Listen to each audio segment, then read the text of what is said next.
In the summer of 1994, 17-year-old David Hahn was pulled over by police in Detroit for a routine traffic stop.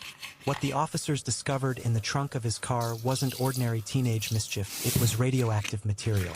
Hahn, a Boy Scout from Commerce Township, Michigan, USA, had been quietly building what he called a nuclear reactor in his mother's backyard shed.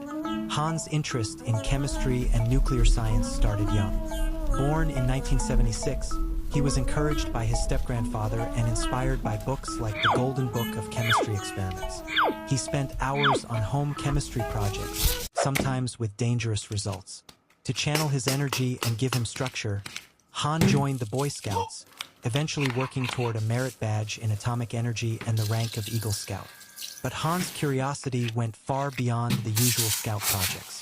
By the early 1990s, Hahn had begun collecting radioactive elements from everyday household items.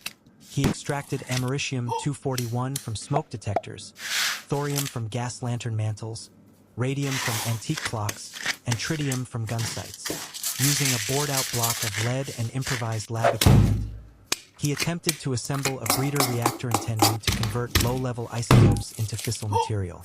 His experiments likely emitted radiation hundreds of times above normal background levels.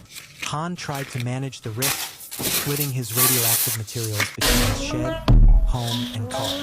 But the police discovery in August 1994 exposed the full scale of his work. Federal authorities, including the FBI and the Nuclear Regulatory Commission, were involved. In June 1995, the Environmental Protection Agency declared the backyard shed a Superfund site, removed the radioactive materials, and buried them safely as low-level waste. The fallout didn't end there. Hahn's personal life and career were turbulent.